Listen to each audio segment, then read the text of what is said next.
Thanks to EA for sponsoring this video. Star Wars Jedi Fallen Order has topped the list of my favorite single-player Star Wars games. The story, the combat, the cutscenes, the characters, the adventure. I've been blown away by how great it is. And it seems like those who have played it have been blown away as well. As I've said on my live streams leading up to the game's release, I was a little nervous before launch. I really wanted the first solely single-player Star Wars game in like 10 years to be a win.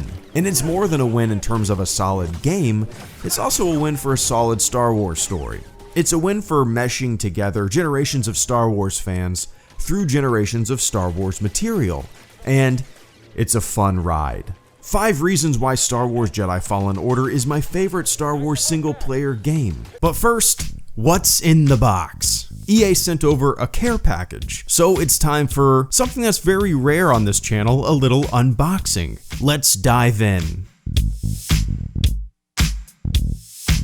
Nice, I can always use more storage, a 2TB hard drive for my Xbox One. It's got a Purge Trooper on the front. I haven't got an external hard drive for myself in like 3 or 4 years, and I'm pretty surprised how light it actually is. I had to uninstall a few things to be able to fit Jedi Fallen Order on my Xbox hard drive, so I guess it's time to reinstall those games. And it looks like I have 10 Xbox Game Pass codes to give away. So what I'm gonna do is a little scavenger hunt here. They are hidden in single frames of this video. Here's an example. Ready? Boop. Like Tyler Durden, splicing movies, I'm hiding Xbox Game Pass codes throughout this video. Good luck. Let's see what else is in the box.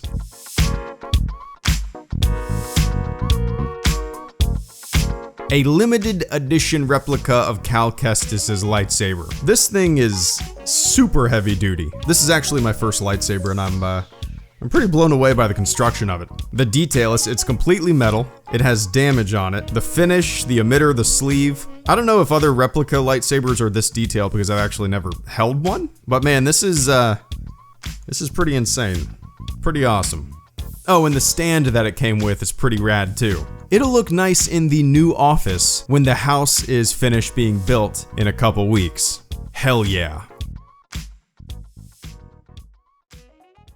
Number 1. The inclusiveness of Star Wars eras. Sure, the game takes place during the rule of the Galactic Empire, but there's so much more in terms of delivering people's favorite eras of Star Wars. The game takes pieces from the Clone Wars, Rebels, the OT prequels, comics even, and meshes it all together so well without it feeling like a jumbled carnival ride that has a bunch of different themes layered on top. Without spoiling anything, you visit planets from the Clone Wars. You have flashbacks. You hear dialogue that alludes to episodes of the Clone Wars that you watched. Same goes for Rebels, same goes for comics. It's not necessary at all, really, to watch or read that stuff before playing this game. But if you have, it adds another layer of enjoyment and another layer of appreciation for the attention to detail.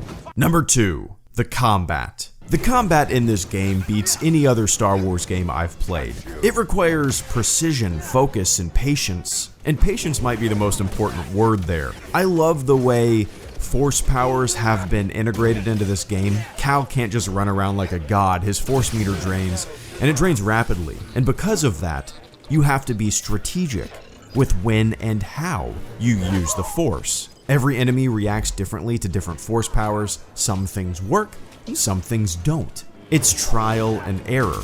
But to me, the most impressive thing about the combat is the lightsaber play. Parrying an incoming attack and subsequently firing off an attack of your own is one of the most satisfying feelings I've had in a game like this. Deflecting incoming laser bolts with a perfectly timed block feels great too.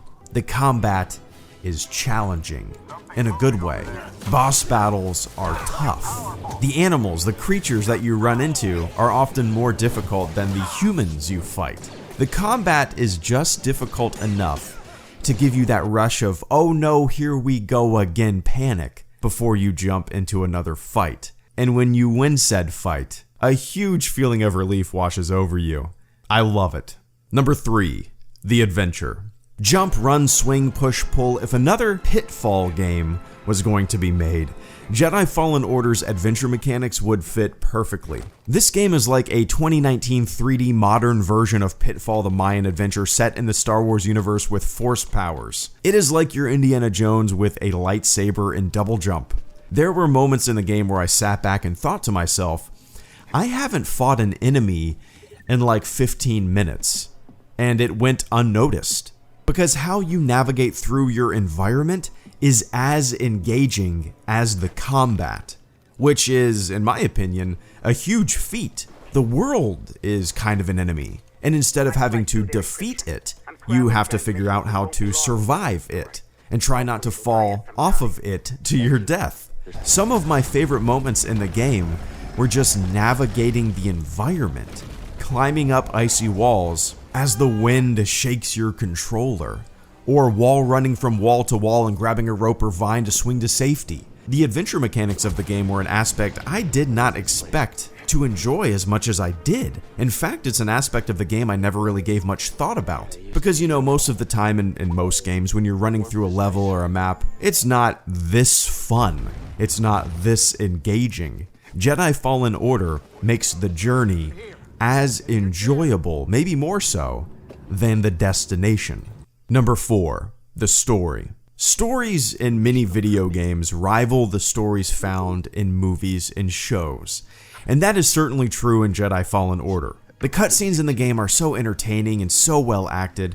They're not just there for exposition, they're showing you things, they're hitting you with an emotional hammer, they're adding layer upon layer of context to what Cal is doing and layer upon layer of history. The story itself is a roller coaster. You hide out, you get found out, you run, you fight. The flashbacks that you have are great, both for why they're there in terms of introducing new mechanics, new force powers. It's a clever way to give new powers to you, but the flashbacks are also great for showing you Cal and his master and the events that transpired between them, or rather around them. I could go on and on about the story, but I don't want to spoil anything. Just know that it's great, and as a Star Wars fan, I think you will love it. Number 5, the characters. What makes a story, a game, a book, anything memorable are the characters. There's so much tension when characters interact in this game, or heartfelt moments between characters, or silly moments when they interact. And these characters, like real people, are not two-dimensional in their motivations. They have layers. Even the villains, the bad guys, have layers. And you can at least understand their motivations, not agree, but you can see where they're coming from and the path that led them to this decision.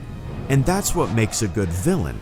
Not a cardboard cutout of what a villain is, but a villain that has motivations through a story that kind of makes the audience empathize with them, even in a small way. And Seer is a very layered character as well, and that's what Jedi Fallen Order nails. Every character has motivations.